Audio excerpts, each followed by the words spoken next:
Do you like whips? Do you like swords? Do you like water lasers?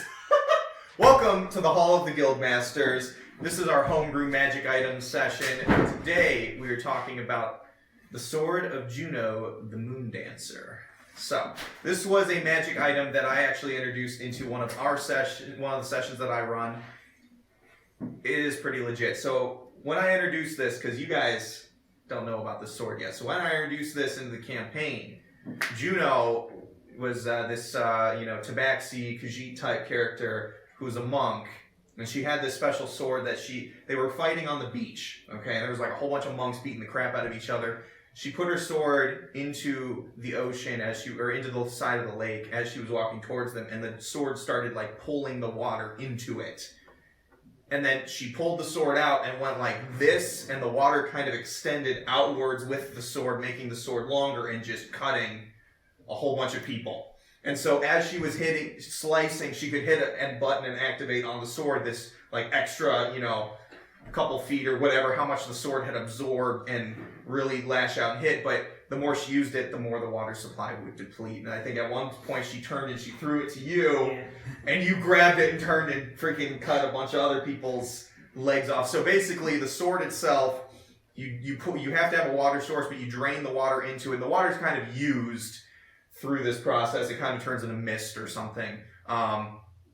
And yeah, you might have to use it like a bonus action or an action to, activate its ability, which is you either make the sword longer or you can make it more of a water whip type feature, however you want to work with that. So, if your character was gifted this item, how would you use it? I would definitely use it in close quarters. Okay. Just because it would be that much more devastating. Ooh, yeah, okay. Because nobody would escape you in like a 20 by 20 room. Just freaking spin. And, you would have to make sure that your party's cool with getting hit, but yeah. I mean, it would be so satisfying to use it in a small room. Yeah. My question would be, what kind of water pressure are we looking at after I activate that button? Right. Maybe I would like to do some precise stone cutting. Yeah. Now that's cool. Or people cutting, that would also work. I mean, if you're inside a building and pillars are holding it up. Yeah. And if I cut the pillars down while I'm inside. Yeah, and I feel like the item would definitely be like the more intense you want it to be, maybe the more water that's used or something. And something cool too would be like a good upgrade for the sword is like its capacity. Yeah. Don't make the size bigger. It's a magical container, like a bag of holding or something, but like you're holding more and more water inside the crystal gem in the middle of this sword. Yeah. I would say, is there a way you could hook up some sort of tube to like a pack of water on your back so you have an endless supply? I don't know about endless supply, but that's She makes a good point. The jug. Oh, yeah! What is it, the filter of endless water or whatever? Yeah. Oh, man. Yeah, it would definitely have to be, you'd have to balance that out. I feel like if you were, you'd have to hit, but maybe it's got like a couple second recharge or something, or maybe you could use... Hey, if your players are that intuitive, I don't know. Yeah, if you might come up with that kind of... They might have saltwater. It's totally up to your... Oh, yeah, now that's going to cut and burn. Now, the real question, can you use the alchemist's jug on the sword? What does the alchemist jug do again? It's got a bunch of different materials inside it, like mayonnaise. Vinegar, things like that. That's fun. I like that. That would be so intense. That would be bad. Yeah, that would be cool. You could have fun with this.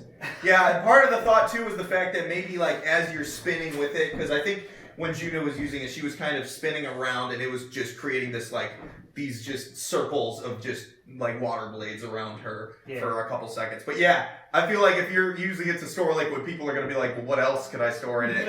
And what's cool is you could do one of two things. You could be like, it just absorbs anything, or maybe you make different flavors. This is the water one, this is the acid one, this is the mayonnaise one. You have fun with it.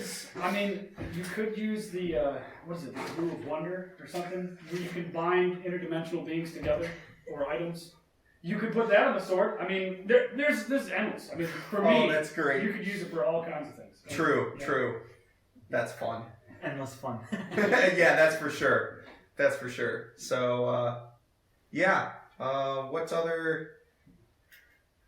Any other thoughts on that? No. Final thoughts? Yeah, I think it's a really versatile weapon if you Yeah. allow it to be as a DM. I would hold it against something or someone and just activate it Oh. and just pierce their brain or something. Just in one side, not the other. In their mouth and then have a drink. Yikes. If it's- Yeah. Oh my A gosh. vinegar sword. Oh, Vinegar flavor. Well, let us know down in the comments if you use this sword at all and what flavors you start adding to it. Until next time, this is the Hall of the Guildmasters.